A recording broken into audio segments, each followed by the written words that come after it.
That on an average, people living in cities like Delhi are losing 12 years because of environmental pollution and things like that. 12 years of life per person is a lot. China has lost in the last about 60 years about 50% of their rivers, from 50,000 to about 28,000 left. Ballpark, And they did a study in Germany where in about 63 natural parks, over 27 years, they lost 70% of the flying insect biomass. So we can go on and on. And the rate at which we are damaging phytoplankton in the oceans means that the biggest oxygen or carbon dioxide sink is actually phytoplankton in the oceans. And that has been destroyed over 50% over the last 70 odd years. So which means that this is a great challenge, and the chemical industry has a great opportunity to not only innovate for ourselves, but I think the chemical industry is crucial to drive sustainability through other industries. That's also an opportunity. On the technology front, look at how the landscape is changing. Renewable energy, I need not talk about it more, Gujarat is taking a lead. I heard that the latest contract signed in Rajasthan were even at 2 rupees a unit, which is transformational in terms of what energy can do. The global rebalancing of supply chain has opened unprecedented opportunity for India to encourage a reliable alternative manufacturing base. But where we are lacking, China is having a very good infrastructure, industrial clusters, where pin and plug industries, they have not to apply for electricity, they have not to apply for water. Everything is done, common. Even boiler is common, power is common, effluent treatment channel is common. So industrial cluster, one raw material of one company will be a raw material for other company. So petrochemicals, suppose I am talking about ethylene or propylene, basic fundamental blocks. I was talking in the morning in launch, CIA launch with ONGC senior directors, and I was sharing my views. India, what we are lacking is, for PVC, India imports 1.5 million tons.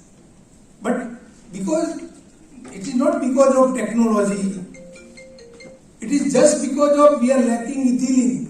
We don't get ethylene. That is the way. No doubt now Reliance and Adani is coming with a huge capacity for making in India. India will have not to import after 5 years. But like that propylene derivatives, so many propylene derivatives, phenol, propylene oxide, so many things we are dependent on propylene. But Deepak Nitrite, when they started phenol, they were bringing propylene from Calcutta, manufacturing in Dahej. So, how we can address this issue? That is what China has already addressed.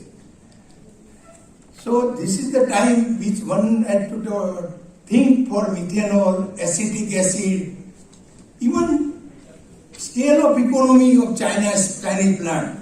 I will give just brief one example of titanium dioxide.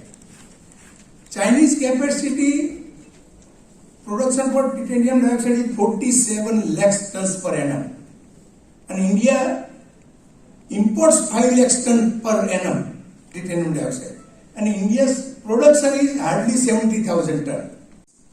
India chemical industry is amongst the fastest growing in the world. The sector size stands at around $220 billion and is projected to reach $300 billion by 2028.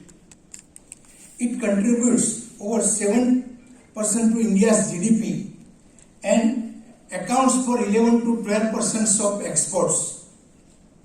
India is now sixth largest chemical producer globally and third in Asia.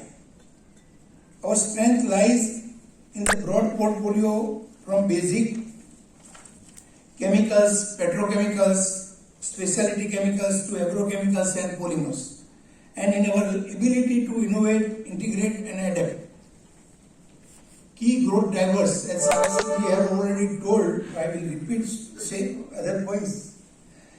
Several structural drivers are propelling this growth is domestic demand expansion, rising per capita consumption, urbanization and infrastructure growth are fueling downstream demand in plastic, construction, material, paints, coating and textile.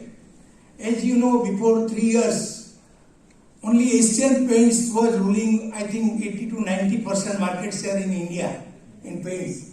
But all of a sudden when this key growth drivers has come, so immediately Birla came with the Opus brand, and I think Birla set up across India 6 largest plant with good capacity. Don't leave the bus. This bus is going long distance. This bus is going to go far, and we'll take more people to come on the bus, and we'll keep building this bus into bigger journeys. So that's really the ambition which we have. So really I want to say that it's a great process which we started, and we must do this in an institutional manner. Also at this point say that the piece around we have a challenge in the chemical industry because the moment somebody says chemical industry, our secretary gets the chemical sector. It's not one where people feel very positively motivated. It's much easier to say I'm working on Antariksh Yaan, spacecraft, space launch and all that. But every piece which you do, whether you send a satellite up or you put fiberglass cables underground for data communication, it all needs chemicals and chemical industry, and we are at the heart of it. And I think communicating that is going to be extremely critical. Communicating to the government that what this industry can do. For example, 2 days ago I spent time with Niti Aayog B.V.R. Subramanian, and I only spoke about farm sector. I said I can speak about 100 sectors on what we need to do.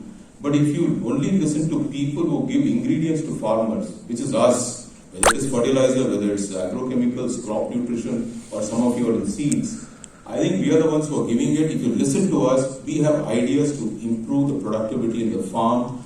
How are you going to feed 1.4 billion people? Today, for example, if you go to, I'm digressing, cotton sowing has come down.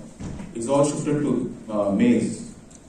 But we have a big textile industry to support, so cotton has to, if our area has come down, productivity has to go up because we have to support our textile industry.